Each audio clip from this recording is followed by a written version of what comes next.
Students हम बात कर रहे हैं पंक्चुएशन पे, और ये ध्यान में रखें पंक्चुएशन भी आपके सिलेबस का हिस्सा है और पंक्चुएशन से रिलेटेड क्वेश्चंस भी आपके पेपर में जो है ना वो आते हैं।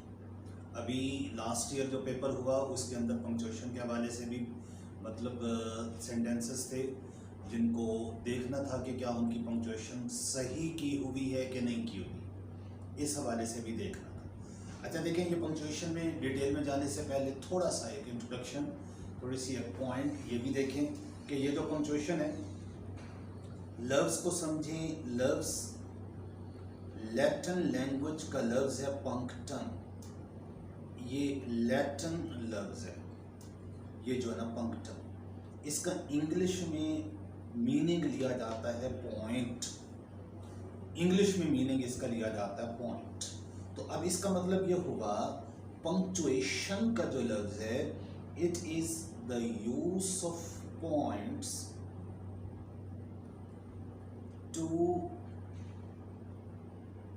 regularize the meaning of a sentence, कि किसी भी सेंटेंस के मीनिंग को रेगुलराइज कर, या फिर आप रेगुलराइज की जगह आप कोई और मतलब टू स्पेसिफाई। बात ये होता है कि हम मतलब एक पर्टिकुलर मीनिंग देना चाह रहे हैं तो उसके लिए हम जो है ना वो पंक्चुएशन एक स्पेसिफिक अंदाज में वो पंक्चुएशन करते हैं। आप किसी भी आप एक सेंटेंस लिखकर उसके एंड पे क्वेश्चन मार्क लगा देंगे, अगरचे कि वो क्वेश्चन के अंदाज में स्टार्ट नहीं हुआ है तो इसका मतलब ये हुआ कि हम क्वेश्चन करना चाह रहे हैं।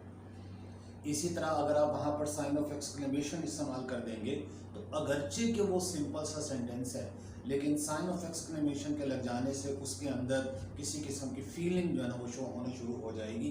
ये पॉइंट जो है ना वो उसके अंदर आ जाएगा। इसको भी आप अच्छी तरह से जो है ना वो ध्यान में रखेंगे। देखिए मिसाल के तौर पर आप सेंटेंस लिखते हैं, he is a good player.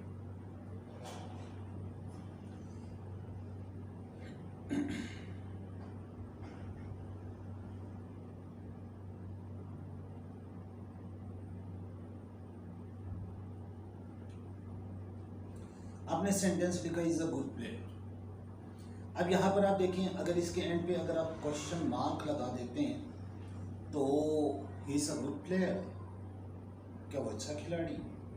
अगर आप इसकी जगह साइन ऑफ एक्सक्लेमेशन इस्तेमाल कर देते हैं, he is a good player, ये मतलब। और अगर आप जस्ट पीरियड इस्तेमाल कर लेते हैं, फुल स्टॉप इस्तेमाल कर लेते हैं कि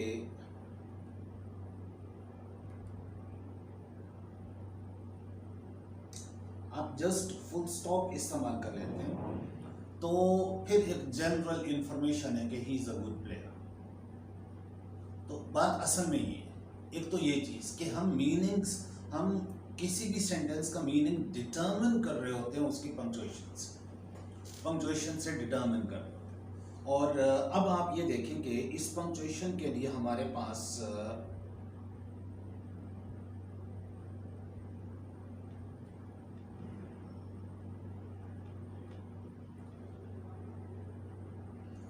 इस पंक्चुएशन के हमारे पास जो मुख्तलिफ किस्म के पॉइंट्स इस्तेमाल होते हैं, उनके अंदर सबसे पहले आप देखें 3 तो हमारे पास हैं and points.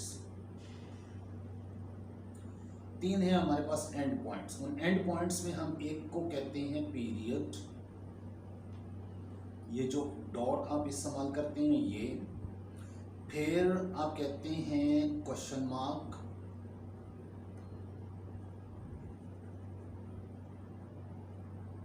Sign of interrogation, फिर आप कहते हैं जी exclamatory mark.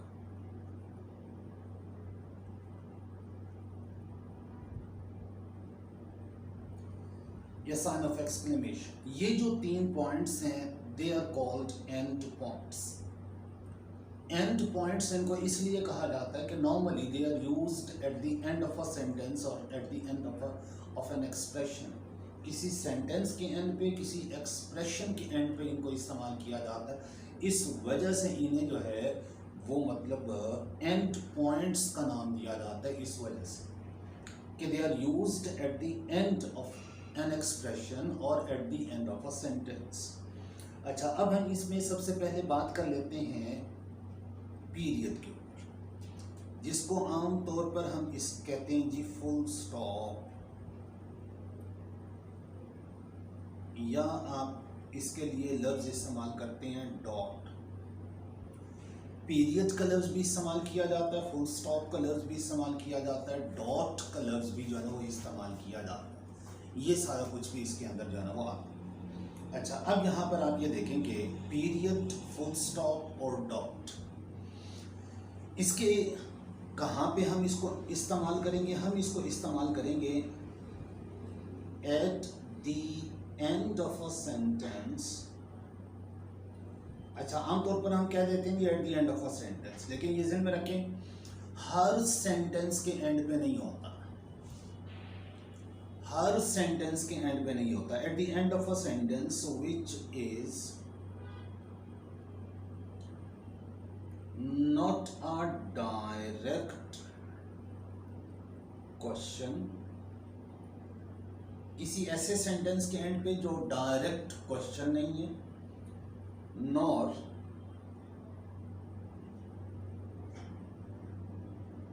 which is not a direct question, nor an exclamatory one, के ना तो वो डायरेक्ट क्वेश्चन है नॉर एन एक्सक्लेमेटरी वन, ना ही वो एक्सक्लेमेटरी सेंटेंस। अच्छा, अब यहाँ पर आप देखें, थोड़ा ये गौर करें, डायरेक्ट क्वेश्चन और इनडायरेक्ट क्वेश्चन जो है ना, पहले तो हम इसको क्लियर कर लेते हैं कि ये क्या। आप देखें कि डायरेक्ट क्वेश्चन जो हुआ करता है, इसकी पहचान के लिए ये होता है कि जो हेल्पिंग वर्ब है या जिसको आप ऑक्सिलियरी कहते हैं, प्लेस्ड बिफोर अ सब्जेक्ट, कि ये जो हेल्पिंग वर्ब है या ऑक्सिलियरी जो है, it is placed before a subject, इसको हम सब्जेक्ट से पहले इस्तेमाल करते हैं।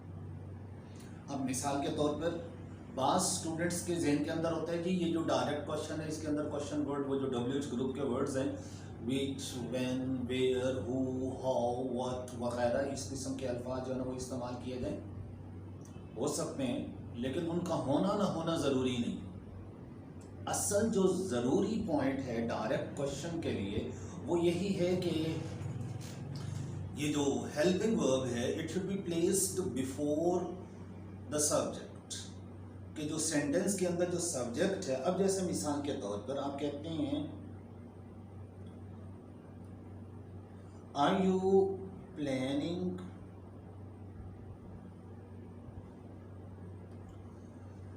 अ पिकनिक पार्टी,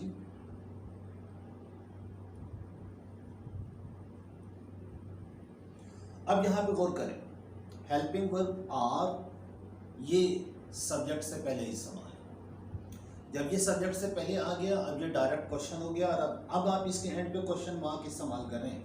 अब यहाँ पे डॉट नहीं, फुल स्टॉप नहीं, ये है डायरेक्ट क्वेश्चन।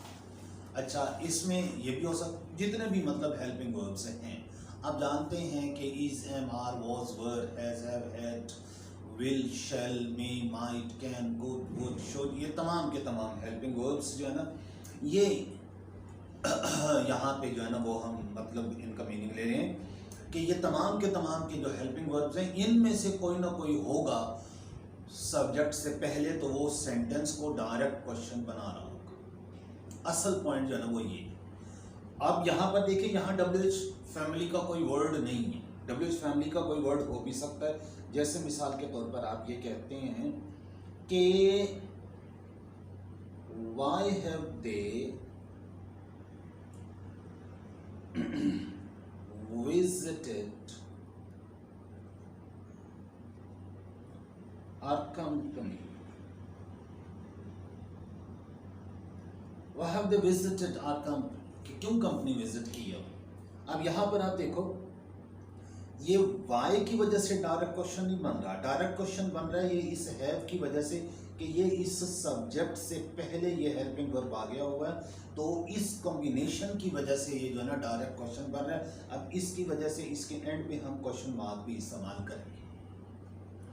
लेकिन अगर इनडायरेक्ट क्वेश्चन होगा, अब आते हैं इनडायरेक्ट क्वेश्चन की, तो उसमें आप देखिए बेटा कि जो इनडायरेक्ट क्वेश्चन है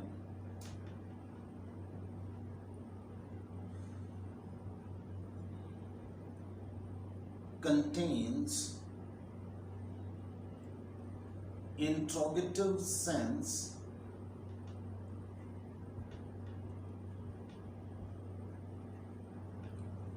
but not the interrogative structure.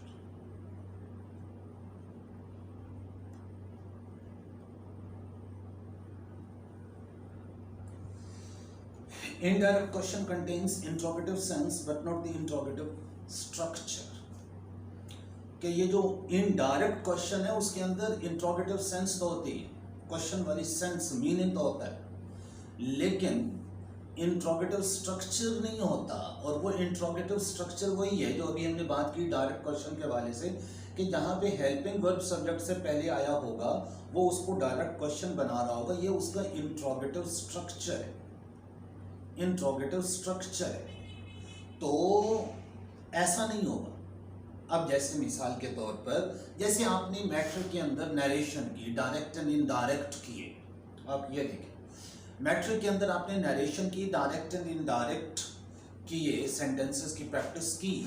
आपको अच्छी तरह से याद होगा कि जो डायरेक्ट सेंटेंस है उसके अंदर अगर कोई इंट्रोगेटिव सेंटेंस है तो आप जब उसको इनडायरेक्ट में कन्वर्ट करते हैं तो सेंस मीनिंग तो वही रहता है, लेकिन अल्फाज की तरतीब वो नहीं रहती। जैसे मिसाल के तौर पर आप कहते हैं आई आस्क्ड हिम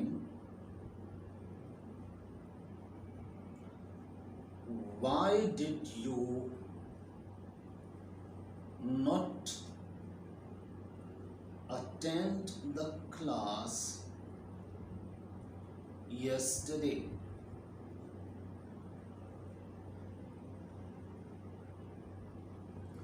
अब देखिए ये सेंटेंस यूं है, I asked him why did you not attend the class yesterday.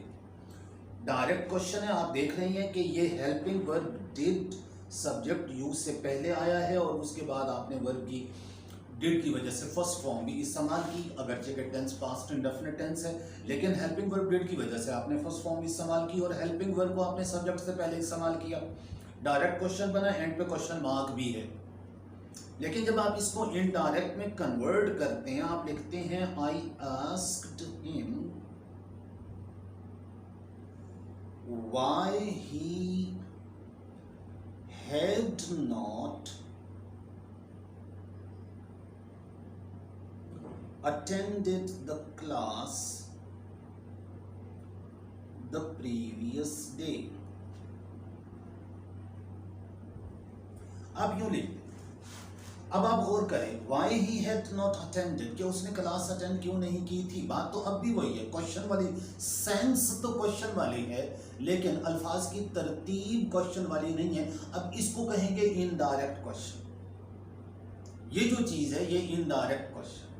अब जब इनडायरेक्ट क्वेश्चन बना, अब आप गौर करें एंड पे आपने जस्ट फुल स्टॉप इस्तेमाल किया, जस्ट फुल स्टॉप इस्तेमाल किया। अब यहाँ पे वो इंट्रोगेटिव मार्क नहीं है, साइन ऑफ इंट्रोगेशन यानी क्वेश्चन मार्क वो नहीं है। अब यहाँ पे जस्ट जो है ना वो फुल स्टॉप इस्तेमाल किया गया। तो एक तो ये देखें, हम आमतौर पर फुल स्टॉप के बारे में, पीरियड के बारे में ये क्या देते हैं कि it is used at the end of the sentence। हमें ये नहीं कहना चाहिए। जब हम ये कह देते हैं ना, एक जनरल स्टेटमेंट दे देते हैं कि जी it is used at the end of the sentence, the listener may get the idea that it is used at the end of each and every kind of sentence. No, not at the end of each and every kind of sentence, but the sentences which are direct questions or which are exclamatory sentences do not have a full stop at their end, but they have their relative marks, their relative points. कि वो जिस भी तरह के sentences होंगे उनको उस sense को, मीनिंग को शो करने वाला पॉइंट, पंक्चुएशन पॉइंट जो है ना वो वहाँ पे यूज़ किया जाएगा। बात असल में जो है ना वो ये होती है। ये नहीं कह देना चाहिए कि हर सेंटेंस के एंड में, जनरली हम कह तो यही देते हैं, लेकिन हमें ये ज़हन में रखना है कि किस किस्म के सेंटेंसेस। अच्छा, अब आप देखें, एक तो ये बात, दूसरी ये बात हमने कहा कि एक्सक्लेमेटरी सेंटेंस नहीं होना चाहिए, जिसके एंड पे हम मतलब क्वेश्चन मार्क इस्तेमाल करें, वो एक्सक्लेमेटरी सेंटेंस जो है ना वो नहीं होना चाहिए। हमने ये भी बात की। अब ज़रा हम एक्सक्लेमेटरी सेंटेंसेस के हवाले से भी बात करते चलें। अच्छा देखें स्टूडेंट्स, ये हम मतलब जो 3 पॉइंट्स इस्तेमाल कर रहे हैं, डिस्कस कर रहे हैं, बज़ाहिर तो हम पीरियड फुल स्टॉप को डिस्कस कर रहे हैं, लेकिन आप देखें कि साथ साथ डायरेक्ट क्वेश्चन, ये जो क्वेश्चन मार्क है उसका इस्तेमाल भी आ रहा है और एक्सक्लेमेटरी मार्क जो है ना उसका इस्तेमाल भी साथ साथ आ रहा है। इसको भी आप अच्छी तरह पॉइंट मतलब ज़हन में रखते जाएं, इन पॉइंट्स को भी। अब आप ये देखें, एक्सक्लेमेटरी सेंटेंसेस के ऊपर अगर आप गौर करें बेटा, एक्सक्लेमेटरी सेंटेंसेस 2 तरह के होते हैं, दो तरह के होते हैं। एक वो सेंटेंसेस होते हैं that start with any kind of interjection,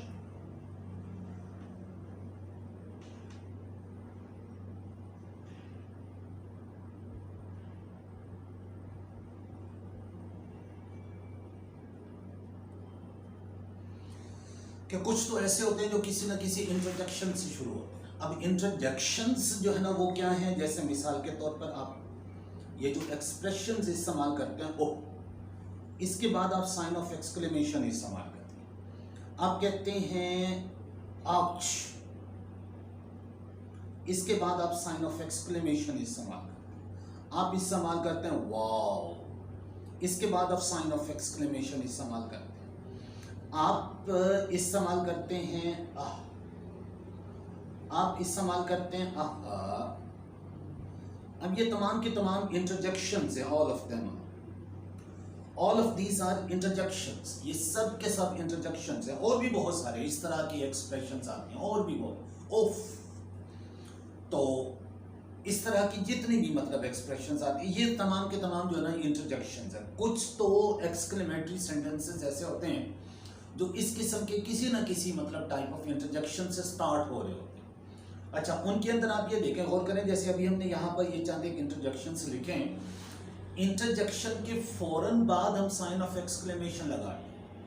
अब जो सेंटेंस फॉलो करेगा इसके बाद उस सेंटेंस के एंड पे साइन ऑफ एक्सक्लेमेशन नहीं होगा, वहां जस्ट फुल स्टॉप होगा। ये ज़हन में रखेंगे।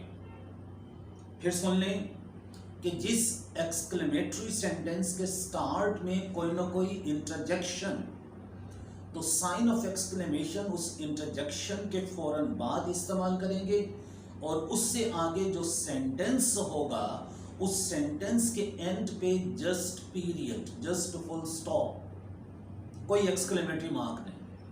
हाँ, और दूसरी जो कैटेगरी है वो अभी हमने देखें बात की कि 2 तरह के एक्सक्लेमेटरी सेंटेंसेस हैं, तो उनमें से जो दूसरी कैटेगरी है उसके ऊपर अगर हम गौर करें तो डू नॉट हैव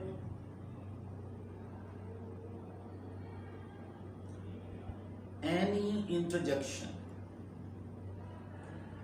कि कोई इंटरजेक्शन जो है ना वो नहीं है इनके स्टार्ट में, सॉरी, इनके स्टार्ट में कोई इंटरजेक्शन नहीं। अब देखिए, हम इन दोनों के हवाले से सेंटेंसेस लिखकर उसको देखते हैं। देखो कि जिनके स्टार्ट में इंटरजेक्शन है, तो मिसाल के तौर पर हम लिखते हैं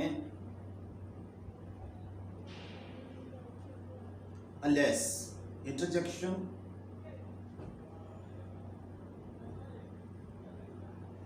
we have been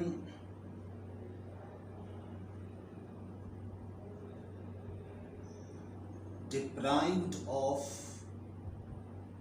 a very good friend. अब यहां पर गौर करें, alas we have been deprived of a very good friend, हम एक बहुत अच्छे दोस्त से महरूम हो गए। तो अब यहां पर आप ये देखें, इंटरजेक्शन है अलेस, इसके बाद आप साइन ऑफ एक्सक्लेमेशन इस्तेमाल कर, इसके बाद जो सेंटेंस है we have been deprived of a very good friend, इसके एंड पे जस्ट हमने फुल स्टॉप इस्तेमाल किए, यहां कोई साइन ऑफ एक्सक्लेमेशन नहीं है। इसी तरह से सॉरी, इसी तरह से कोई भी ऐसा सेंटेंस जिसके स्टार्ट में कोई भी ऐसा सेंटेंस जिसके स्टार्ट में कोई ना कोई इंटरजेक्शन है जिसके स्टार्ट में, तो आप ये ध्यान में रखेंगे साइन ऑफ एक्सक्लेमेशन उस इंटरजेक्शन के बाद होगा और उसके बाद जो सेंटेंस आ रहा होगा उसके एंड पे जस्ट आप फुल स्टॉप इस्तेमाल करेंगे।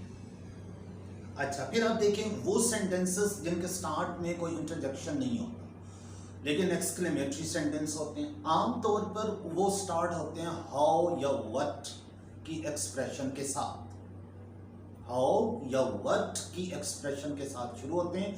लेकिन आप ये देखें ये आमतौर पर ये दो एक्सप्रेशंस होती हैं, लेकिन उसमें भी आप ये देखें ये तो इंट्रोगेटिव सेंटेंसेस हैं, जो क्वेश्चन उसके अंदर भी आ जाते हैं, लेकिन फर्क ज़हन में रखेंगे, इंट्रोगेटिव सेंटेंसेस जो हैं, जो क्वेश्चन सेंटेंसेस हैं, उनके अंदर ये हाउ और व्हाट अगर स्टार्ट में आएंगे तो फौरन बाद कोई ना कोई हेल्पिंग वर्ब होगा जो किसी सब्जेक्ट से पहले आ रहा होगा। लेकिन एक्सक्लेमेटरी सेंटेंस में ये हाउ और व्हाट स्टार्ट में आते हैं तो उनके फौरन बाद कोई हेल्पिंग वर्ब नहीं होता। जैसे मिसाल के तौर पर आप कहते हैं व्हाट एन एक्स्ट्राऑर्डिनरी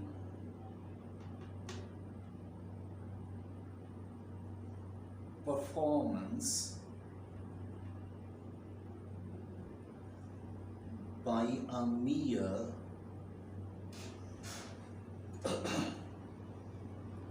amateur.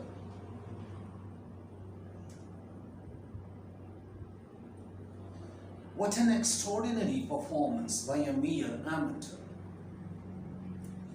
देखिए amateur दो मीनिंग में इस्तेमाल होता है। अच्छा, ये लफ्ज amateur आ गया, आप जरा इसको भी समझ लें, दो मीनिंग में इस्तेमाल होने वाला लफ्ज होता है। amateur का मतलब होता है an inexperienced person.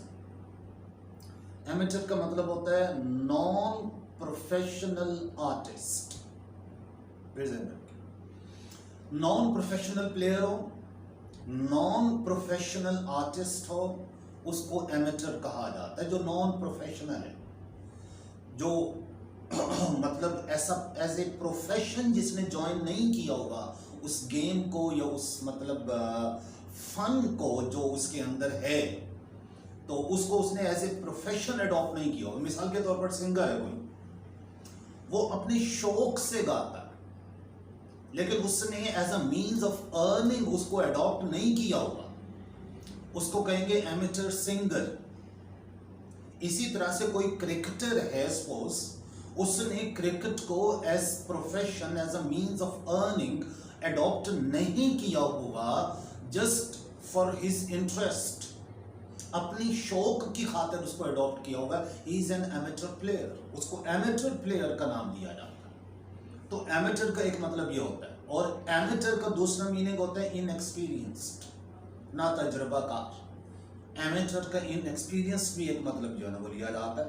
अब यहाँ पर देखिए व्हाट एन एक्स्ट्राऑर्डिनरी परफॉर्मेंस हुआ, मतलब अगरचे के नॉन प्रोफेशनल है, अगरचे के बिगिनर है, इनएक्सपीरियंस्ड है, लेकिन what an extraordinary experience performance. अब यहाँ पर आप गौर करें, व्हाट का लफ्ज जो है वो शुरू में आ रहा है लेकिन उसके फौरन बाद कोई हेल्पिंग वर्ब नहीं है यहाँ, तो ये अब एक एक्सक्लेमेटरी सेंटेंस है। अब आप गौर करें, साइन ऑफ एक्सक्लेमेशन सेंटेंस के एंड पे है, यहां सेंटेंस के एंड पे फुल स्टॉप नहीं है, यहां सेंटेंस के एंड पे फुल स्टॉप नहीं है, यहां साइन ऑफ एक्सक्लेमेशन है। इसी तरह से हम और सेंटेंस लिखते हैं, how high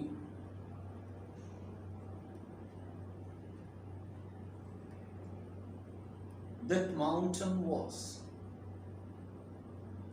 how high that mountain was, कितना बुलंद था वो पहाड़। अब यहां पर गौर करें, how high that mountain was, how से हमने सेंटेंस का स्टार्ट लिया है, लेकिन उसके बाद कोई हेल्पिंग वर्ब फौरन नहीं आया, बल्कि हेल्पिंग वर्ब तो यहाँ तो एंड में चला गया। और उससे ऊपर वाले सेंटेंस में जो अभी हमने देखा उसके अंदर तो हेल्पिंग वर्ब एक्चुअली है ही नहीं, मेन वर्ब इस्तेमाल हुआ है। और अब यहां पर आप देखें how high that mountain was, अब इसमें भी ये भी एक्सक्लेमेटरी सेंटेंस है, हाउ से शुरू हो रहा है, इंटरजेक्शन से शुरू नहीं हो रहा। इसके एंड पे आप साइन ऑफ एक्सक्लेमेशन इस्तेमाल करेंगे। अगर इसके एंड पे आप पॉइंट इस्तेमाल कर लेते हैं, पीरियड इस्तेमाल कर लेते हैं, तो ये गलत है। डॉट का इस्तेमाल यहाँ पर गलत होगा। यहाँ पे ये साइन ऑफ एक्सक्लेमेशन ठीक है, यहाँ पर भी साइन ऑफ एक्सक्लेमेशन ठीक है। क्वेश्चन मार्क या पीरियड, ये दोनों चीजें यहाँ पे गलत है, ये दोनों चीजें यहाँ पे गलत है। तो ये पॉइंट जो है ना वो अच्छी तरह से इनके अंदर रखेंगे कि हम full stop at the end of a sentence इस्तेमाल कर रहे हैं, but not at the end of the sentence which is a direct question. उस सेंटेंस के एंड पे नहीं इस्तेमाल कर रहे which is a direct question, जो कि डायरेक्ट क्वेश्चन है, and which is an exclamatory sentences having no interjection before it, और जो एक एक्सक्लेमेटरी सेंटेंस है जिसके स्टार्ट में इंटरजेक्शन नहीं। ये जो दो तरह के सेंटेंसेस हुआ करते हैं, दो तरह के सेंटेंसेस हुआ करते हैं, इनको जो है मतलब इनके अलावा बाकी जो सेंटेंसेस आएंगे उसके अंदर, अच्छा इनके अलावा बाकी कौन से सेंटेंसेस आएंगे, अब ये भी देखिए जरा सेंटेंसेस की टाइप्स के ऊपर जो है ना आप गौर करें। इसके अलावा जो सेंटेंसेस, इन दो किस्म के अलावा जो सेंटेंसेस बनते हैं उसके अंदर आप ये देखें, आपके पास डेक्लेरेटिव सेंटेंसेस हैं, they have full stop or period at their end. Declarative sentences क्या होते हैं? That declare, that provide some information, that declare an idea, that declare a situation, whether in positive or negative form. के declarative sentences वो हुआ करते हैं जिनके अंदर आपने कोई भी information convey की। आप कहते हैं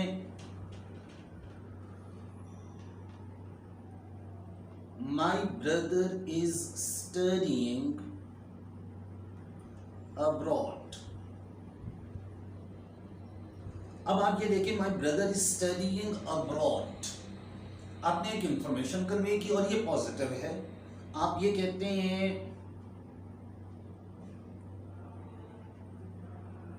the road is not being repaired, the road is not being repaired। अब ये दोनों डेक्लेरेटिव सेंटेंसेस हैं, एक पॉजिटिव एक नेगेटिव। इसके एंड पे यहां पर भी फुल स्टॉप है, यहां पर भी फुल स्टॉप इसके एंड पे, तो एक तो ये डेक्लेरेटिव सेंटेंसेस हो गए। अच्छा फिर आप ये देखें, आपके पास सेंटेंसेस की कैटेगरीज के अंदर आता है imperative sentences.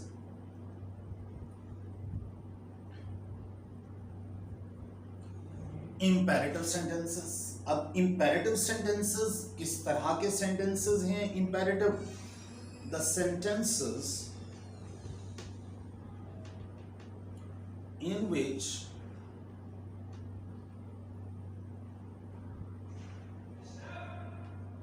someone is asked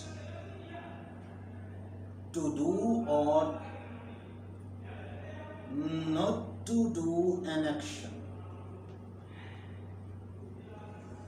The sentences in which someone is asked to do or not to do an action, कि किसी को कोई एक्शन करने को या ना करने को कहा जाए। जैसे आप उर्दू के अंदर या पहले मतलब स्कूल लेवल के अंदर आप कहते हैं कि हुक्मिया, जरूरी नहीं है कि हुक्म, रिक्वेस्ट हो सकती है, ऑर्डर हो सकती है, सजेशन तजवीज़ जो है ना ये हो सकती है, एडवाइस हो सकती है, कुछ भी मतलब हो सकता है। देखें चाहे हम तजवीज़ दे रहे हैं तो भी हम यही कह रहे हैं ना कि यूं कर लो यूं ना कर। अगर हम मतलब नसीहत कर रहे हैं तो भी तो हम ये कह रहे हैं ना कि यूं कर लो अच्छा होगा। इसी तरह अगर हम किसी को ऑर्डर दे रहे हैं तो वो एक और है। तो पॉइंट मतलब बेसिक पॉइंट तो यही है कि हम किसी को किसी काम से या तो रोक रहे हैं या किसी काम के करने का कह रहे हैं कि ये काम करो या ये काम ना। दोनों सूरतों में ये अब वो उसके नेचर जो कुछ भी है, नेचर जो कुछ भी है, वो चाहे ऑर्डर बने, वो चाहे रिक्वेस्ट बने, वो चाहे मतलब एडवाइस बने, वो चाहे मतलब कोई सजेशन तजवीज़ बने, कुछ भी हो, इन तमाम सूरतों के अंदर आप मतलब वो इंपेरेटिव सेंटेंस है, लेकिन उसके एंड पे आप जस्ट फुल स्टॉप पीरियड इस्तेमाल करेंगे। आप मिसाल के तौर पर कहते हैं ओपन द डोर, आप जस्ट फुल स्टॉप इस्तेमाल कर रहे हैं। आप कहते हैं let them perform at their own will, उनको अपनी मर्जी से काम करने दो, let them perform at their own will. अब यहां पर भी आप गौर करें, लेट देम परफॉर्म करने दो, ठीक है। अब इसके एंड पे आप एंड पे जस्ट फुल स्टॉप इस्तेमाल कर, यहां कोई और मार्क गलत होगा, कोई भी और मार्क, तो ये इंपेरेटिव सेंटेंसेस। अच्छा, फिर आप ये देखें सेंटेंसेस की कैटेगरीज के अंदर और हैं ऑप्टेटिव सेंटेंसेस।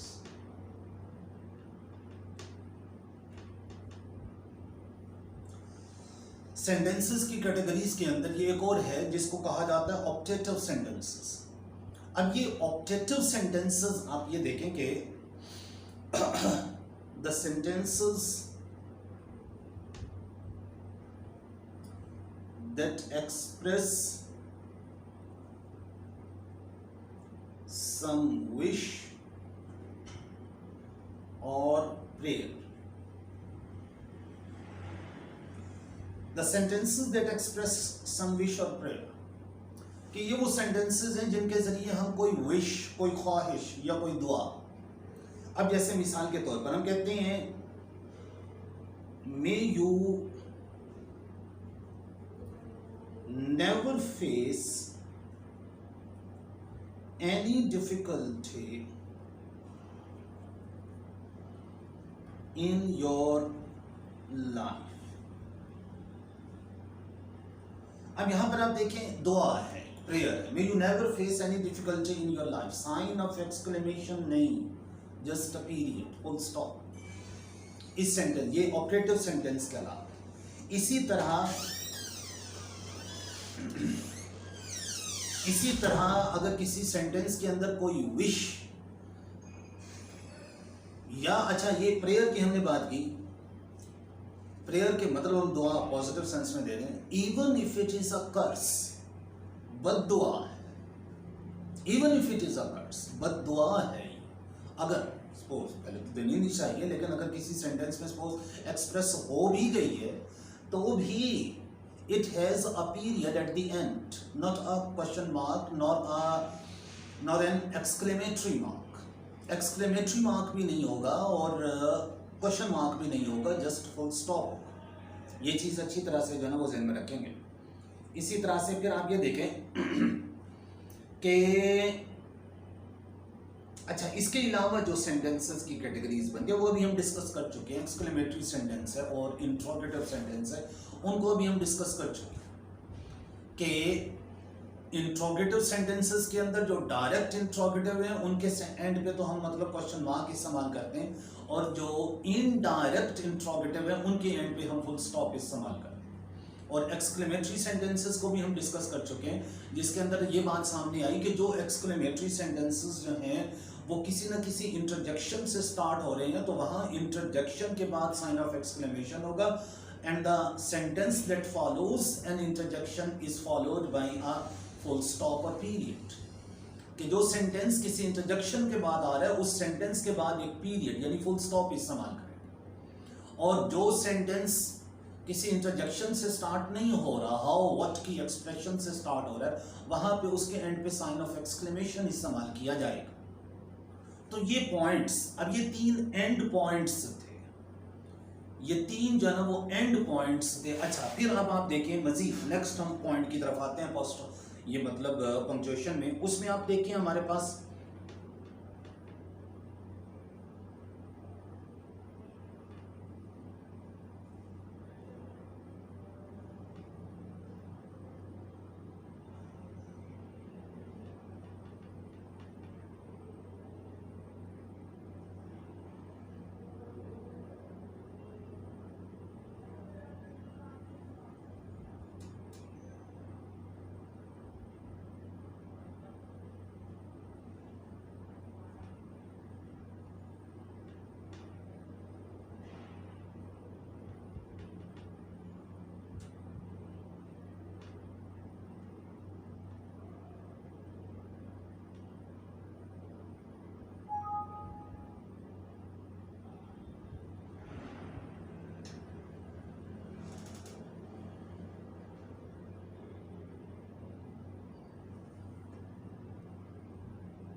जी, तो अभी हम बात कर रहे थे मतलब एपोस्ट्रोफी के ऊपर।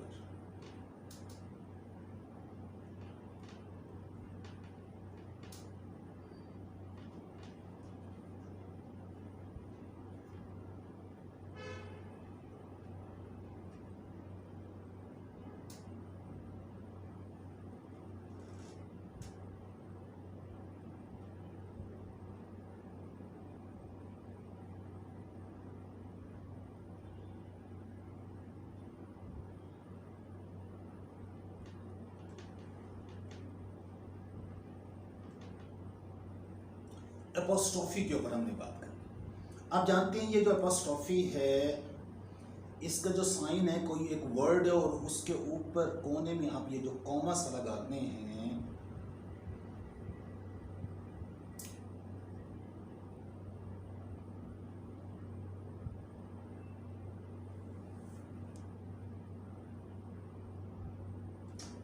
उसको जो है ना अपोस्ट्रोफी, जो किसी वर्ड के एंड पे ऊपर जो आप कॉमा लगाते हैं, दैट इज कॉल्ड अपोस्ट्रोफी।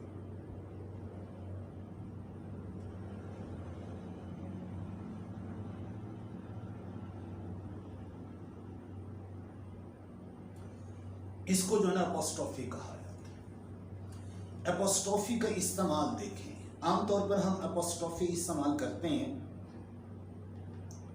कि used with S to form plurals of digits and letters। देखें, used with S to form plurals of digits and letters। digits और letters हैं, उनकी प्लूरल फॉर्म बनानी है। लेटर्स में A B C D E F G H ये तमाम मतलब लेटर्स हैं, इनकी हमने प्लूरल फॉर्म बनानी है। तो उनकी मिसाल के तौर पर आप ये कहना चाहते हैं कि देयर आर, देखेंगे ज़रा गौर कीजिएगा सेंटेंस के ऊपर, there are 2 M's 2 T's and 2 E's in the word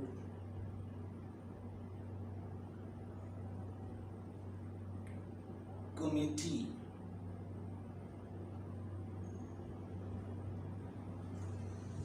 अच्छा, अब ये देखिए, हमने एक वर्ड के स्पेलिंग को जो है ना वो एक्सप्लेन किया। हमारे सामने वर्ड है कमेटी। हम कहते हैं इसके अंदर 2 M आते हैं, 2 T आते हैं, 2 E आते हैं। अब जरा गौर करें, letter M, letter T, letter E, आप इन दोनों तीनों की प्लूरल फॉर्म बनाएं। अब जरा गौर करें, हम कह रहे हैं 2 M's 2 T's 2 E's, ये हम कह रहे हैं।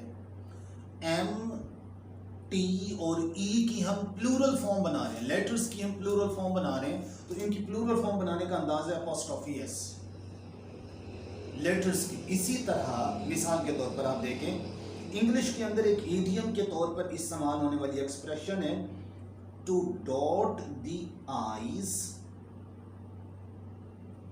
And cross the t's. To dot the I's and cross the T's, ये इडियोमेटिक एक एक्सप्रेशन है। लफ्जी तौर पर आप देखें, हम कह रहे हैं, देखें जब आप इंग्लिश लिख रहे होते हैं, स्मॉल लेटर्स के अंदर जहां भी आई आता है आप उसके ऊपर एक डॉट डालते हैं, और टी जब भी डालते हैं आप उस लाइन को क्रॉस करते हैं ऊपर से। तो लफ्जी मतलब तो ये बना कि जितने भी आई हैं आपकी तहरीर के अंदर उनके ऊपर डॉट लगाएं, और जितने भी टी हैं आपकी तहरीर के अंदर उसको क्रॉस करें। लफ्जी मतलब ये बनता है, लेकिन चूंकि ईडियम है, इडियोमेटिक इसकी सेंस है टू राइट केयरफुली, बड़ी एहतियात से लिखना कि कोई पॉइंट, कोई बात रह ना जाए या आपकी हैंड राइटिंग में कोई प्रॉब्लम ना हो। टू राइट वेरी केयरफुली और लेजिबली, एहतियात से लिखें और इस तरह से लिखें कि आसानी से पढ़ा जा सके। तो इस मीनिंग में ये इडियम इस्तेमाल होता है to dot the i's and cross the t's. अब यहां पर गौर करें, लेटर आई की प्लूरल फॉर्म बनी अपॉस्ट्रोफी एस के साथ, लेटर टी की प्लूरल फॉर्म बनी अपॉस्ट्रोफी एस के साथ। इसी तरह अगर हम मतलब डिजिट्स की प्लूरल फॉर्म बनाना चाहते हैं, जैसे मिसाल के तौर पर आप कहते हैं there are 4 9s in my telephone number. मेरे टेलीफोन नंबर में 4 9 आते हैं, 4 दफा 9 आते हैं, सपोज कोई अगर ये कहना चाह रहा है। अब देखिए लव लेटर डिजिट, सॉरी यहाँ पे डिजिट 9 की प्लूरल फॉर्म बनी। देयर आर 4 9s, आपने अपॉस्ट्रोफी एस लगाया, there are 4 9s in my telephone number, तो आपने उस डिजिट 9 की प्लूरल फॉर्म बनाई। तो ये चीज अच्छी तरह से जो है ना वो आप ज़हन में रखेंगे कि डिजिट्स की प्लूरल फॉर्म बनाने के लिए लेटर्स की प्लूरल फॉर्म बना। अच्छा एक और देखें पॉइंट अपॉस्ट्रोफी का, कि to show the omission of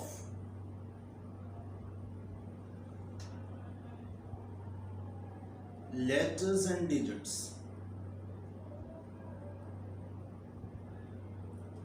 मगर इस सूरत में ये विदाउट एस होगा।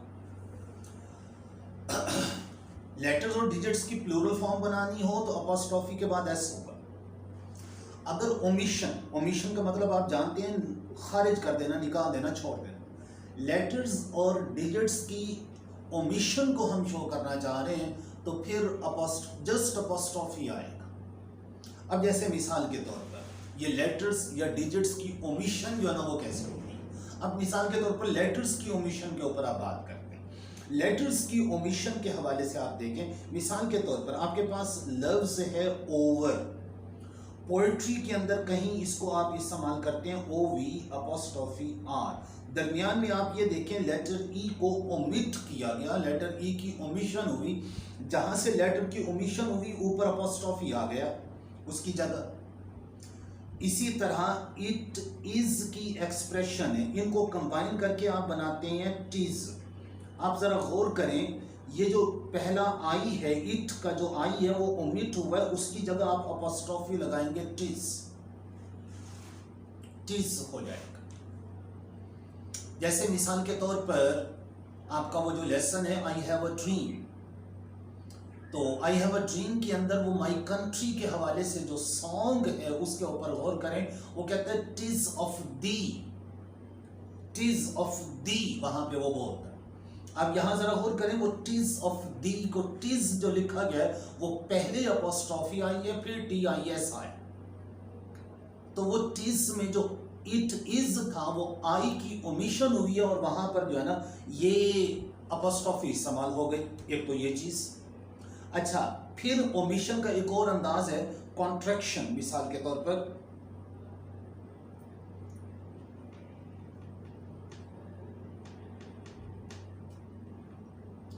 कॉन्ट्रैक्शन, कॉन्ट्रैक्शन के अंदर ये होता है कि दो वर्ड्स को हम कंबाइन करके वो मुख्तसर कर देते हैं। जैसे आम तौर पर होता ये है, आप जानते हैं कि हेल्पिंग वर्ब है, उसके साथ बाज़ नॉट को कॉन्ट्रैक्ट किया जाता है, या कोई ना कोई सब्जेक्ट है नाउन प्रोनाउन के साथ और उसके साथ कोई ना कोई हेल्पिंग वर्ब है, उसको जो है ना वो हम कॉन्ट्रैक्ट कर लेते हैं। ये इनमें से कोई ना कोई, इन दो में से कोई ना कोई एक सूरत होती है। जैसे मिसाल के तौर पर आपके पास हैव नॉट है, आप इसको कंबाइन करते हैं हैवंट, आप इसको कंबाइन करते हैं, ये बन गया हैवंट। अब ये कॉन्ट्रैक्शन हुई है और साथ में ओमिशन भी हो गई है, लेटर ओ दरमियान से उड़ गया। अब वो जो लेटर ओ उड़ा है तो उसकी जगह आप देखें गौर करें ऊपर अपॉस्ट्रोफी आ गई हैवंट। इसी तरह से इज नॉट है और आप इसको बनाते हैं इजंट। अब यहां पर भी आप गौर करें, एक तो कॉन्ट्रैक्शन हुई है, दो वर्ड्स को आपने कंबाइन करके फिर उसको मुख्तसर भी किया है, एक लेटर की दरमियान से ओमिशन भी हो गई है और उस जहां से ओमिशन हुई है उसके ऊपर आपने मतलब अपॉस्ट्रोफी इस्तेमाल कर दी। ये जो टाइम टाइम क्लॉक के ऊपर आप टाइम बताते हैं, आप कहते हैं 5 o'clock 7 o'clock, आप ये एक्सप्रेशन इस्तेमाल करते हैं। आप जरा ये गौर करें, आप ये भी ओमिशन है 7 o'clock जब आप कहते हैं और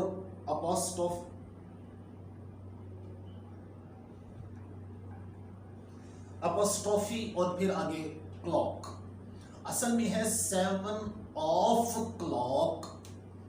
अब ये कॉन्ट्रैक्शन है, ऑफ और क्लॉक को कंबाइन किया गया और वहां पर ऑफ का एफ जो है ना वो रिमूव हुआ, उसकी जगह अपॉस्ट्रोफी आ गया और ये 7 o'clock हो गया। तो ये चीज अच्छा। फिर इसी तरह बाज़ सब्जेक्ट और हेल्पिंग वर्ब को हम कंबाइन करते हैं। आप आमतौर पर देखते हैं अपनी बुक्स के अंदर आई हैव है, तो आपकी बुक्स में आता है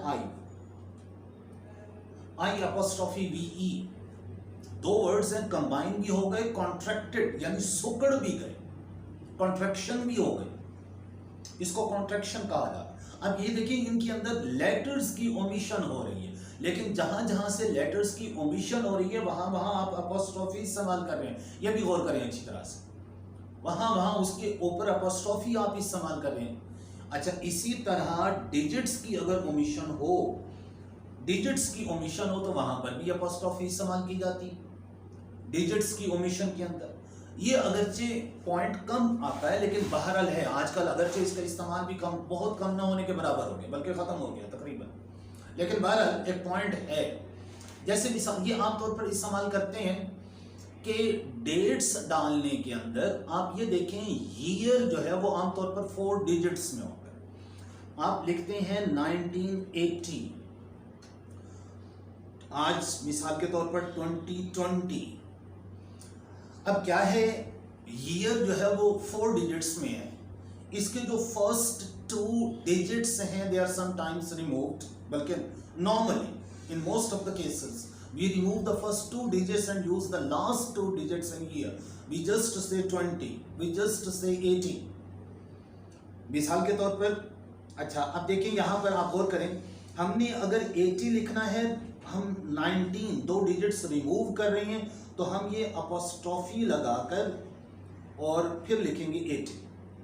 इसी तरह से अगर हम मतलब ये कर रहे हैं अपॉस्ट्रोफी लगाकर 20, आमतौर पर होता यह है कि ये तरीका एडॉप्ट किया जाता है सिर्फ करंट सेंचुरी के लिए, जो कि पास्ट सेंचुरीज है। मिसाल के तौर पर 1980 पास्ट सेंचुरी है, तो उसके अंदर वो पूरे 4 डिजिट्स लिखे जाएंगे। जो करंट सेंचुरी है उसके हम मतलब लास्ट 2 डिजिट्स जो है वो इस्तेमाल करेंगे, लेकिन उसके ऊपर अपॉस्ट्रोफी शो करेंगे अगर हम जस्ट लास्ट 2 डिजिट्स शो कर रहे हैं और फर्स्ट 2 डिजिट्स को ओमिट कर रहे हैं, तो हम अपॉस्ट्रोफी लिखेंगे।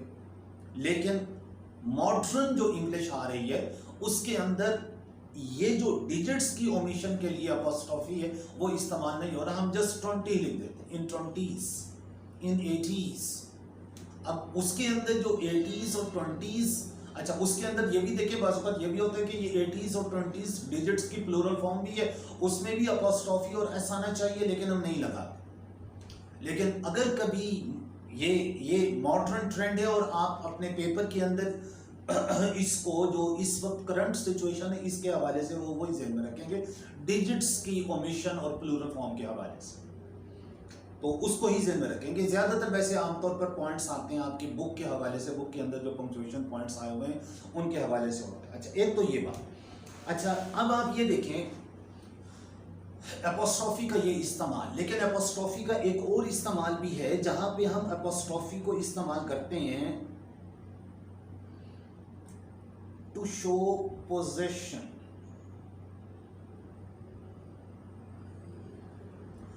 और उस सूरत में आमतौर पर नॉर्मली विद एस, लेकिन नॉर्मली है, हमेशा नहीं है, वो भी हम बात करते हैं कि पोजेशन शो करनी हो तो हम एस के साथ अपॉस्ट्रोफी इस्तेमाल करते हैं। लेकिन उसके अंदर भी आप ये देखें, आप जरा ज़हन में रखेंगे, अगर आपके पास सिंगुलर नाउन है या प्लूरल नाउन है, कोई भी noun whether singular or plural, but no s at the end, मगर उसके एंड पे कोई एस नहीं है।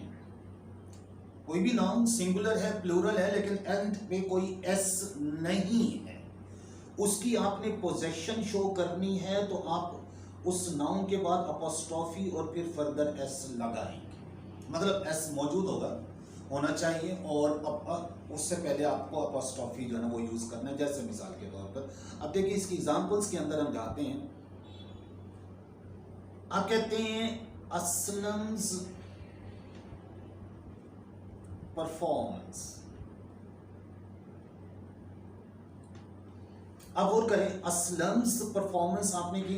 आप देखिए सिंगुलर नाउन है और एंड एस पे नहीं है, उसकी हमने मतलब पोजेशन शो करनी है तो अपोस्ट्रोफी और एस लगाया। आप कहते हैं मेंस रूम, मिसाल के तौर पर मेंस रूम आप कहते हैं तो आप ये देखें कि प्लूरल फॉर्म में है मेन, और उसके ऊपर आपने अपोस्ट्रोफी और फर्दर एस लगा दिया। तो सिंगुलर या प्लूरल कोई भी नाउन जो एस पे एंड नहीं हो रहा उसकी आपने पोजेशन शो करनी है, अपोस्ट्रोफी और साथ में एस होना चाहिए अपोस्ट्रोफी के बाद। अच्छा, अब आप ये देखें कि प्लूरल नाउन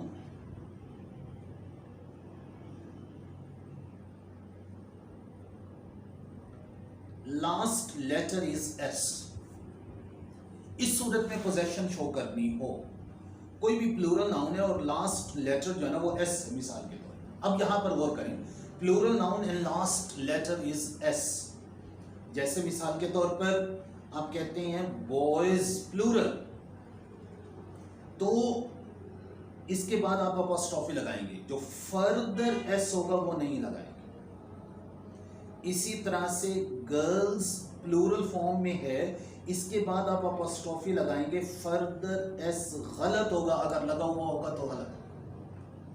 कोई भी प्लूरल नाउन जो एस पे एंड हो रहा है उसकी पोजेशन आपने सब की पोजेशन शो करनी है। अब जैसे मिसाल के तौर पर देखिए हम सेंटेंस बना कर लिखते हैं। सेंटेंस है